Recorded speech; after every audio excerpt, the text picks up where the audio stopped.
Avec l'aide de Dieu, nous ferons et nous réussirons. Comment fonctionne la loi juive?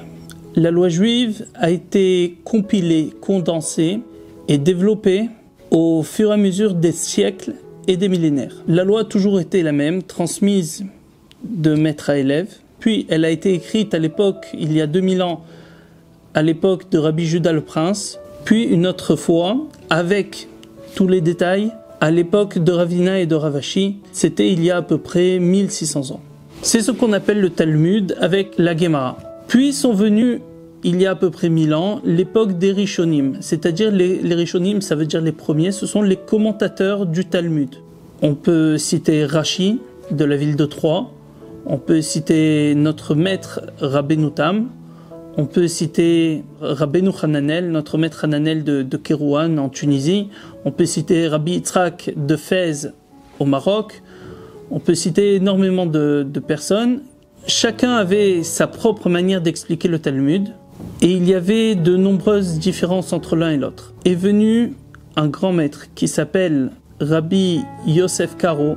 Rabbi Yosef Karo a été exilé en 1492, a été exilé d'Espagne. Et à la fin de sa vie est venu habiter dans la ville de Safed en Israël. Il a écrit ce qu'on appelle le Shulchan Aruch. Shulchan Aruch signifie littéralement la table dressée. La table dressée, ça signifie que tu n'as pas besoin maintenant d'aller chercher dans le Talmud, qui est un livre extrêmement compliqué, quelle est la loi. Tu n'as pas besoin d'ouvrir 10, 20, 30 livres de commentateurs différents pour savoir exactement quelle est la loi. Mais tu prends ce livre, et ce livre est comme une table dressée. Tu as juste à te servir et à manger. Ce livre-là, tu as juste à ouvrir et tu trouveras tout de suite la loi. Ce livre-là de Shulchan Aruch a demandé 10 ans de travail. Et avant cela, il a demandé à son auteur pendant près de 20 ans d'écrire un résumé de toutes les opinions qu'il y avait à son époque. On va prendre un exemple. Ceci, par exemple, est le Shulchan Aruch, c'est-à-dire toute la loi juive. Alors il y a dedans le Shulchan Aruch avec les commentaires du Réma pour les Ashkenazim, lorsque les Ashkenazim, lorsque ça change pour eux, lorsque c'est différent. Donc tout cela, c'est le Shulchan Aruch, la loi telle qu'elle est, sans les commentateurs. Le livre qui a mis 10 ans à écrire Rabbi Yosef Karo.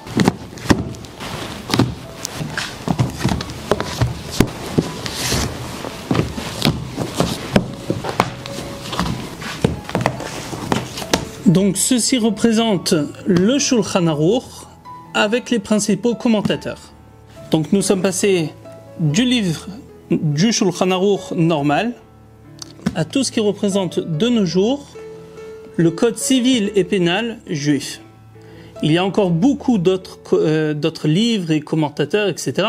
Mais on va dire c'est la base. C'est ce qu'il faut savoir au minimum. C'est la base de la jurisprudence juive. Voilà, donc nous avons vu que le livre de Rabbi Yosef Karo s'est développé à force de commentaires, d'explications en 38 tomes avec les principaux commentaires. Alors il faut savoir que les sages n'écrivent pas juste pour le plaisir d'écrire, non, pas du tout. Chaque mot qui est mis, pour chaque commentaire qui est mis, qui est ajouté, il y a vraiment une nécessité de ce commentaire.